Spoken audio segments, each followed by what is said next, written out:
Evening time snack combo சுவையான சாஃப்டான கடலை மாவு போண்டாவும் சட்னியும் பண்ண போறோம். சட்னி பண்றதுக்கு 1/2 கப் தேங்காய் துருவல், 1/2 கைப்பிடி அளவு கொத்தமல்லி இலை, 3 பச்சை மிளகாய், 2 பூண்டு, ஒரு சின்ன சைஸ் புளி, 1 டேபிள் ஸ்பூன் பொட்டுக்கடலை, சட்னிக்கு தேவையான அளவு உப்பு.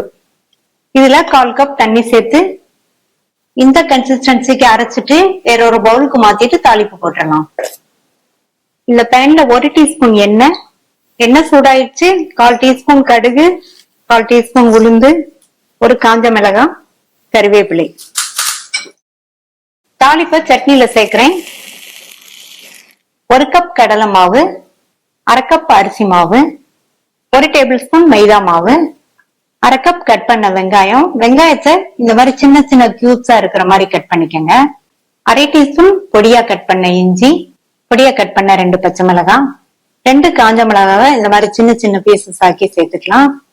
1/2 டீஸ்பூன் தனி மிளகாத்தூள், 2 பிஞ்ச் பெருங்காய பவுடர், பொடியா கட் பண்ண கறிவேப்பிலை இலைகள், பொடியா கட் பண்ண கொத்தமல்லி இலைகள்.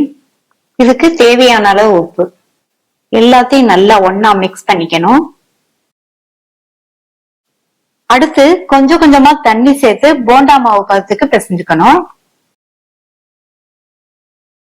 மிக்ஸ் பண்ணியாச்சு. அடுத்து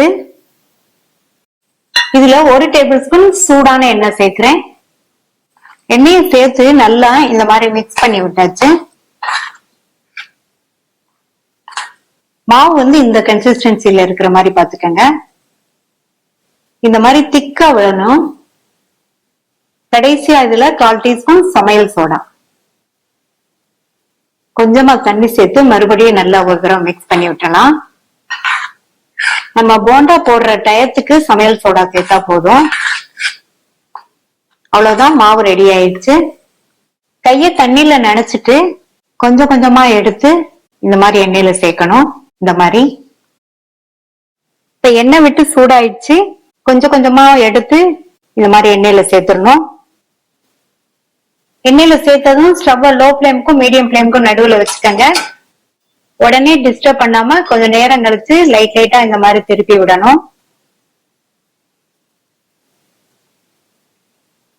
திருப்பி விட்டு கோல்டன் பிரவுனா வந்துருச்சு. இந்த ஸ்டேஜ்ல எடுத்துடலாம். சுவையான கடலை மாவு போண்டா ரெடி ஆயிடுச்சு. ட்ரை பண்ணி பார்த்துட்டு உங்க கமெண்ட்ஸ் சொல்லுங்க. தேங்க்யூ.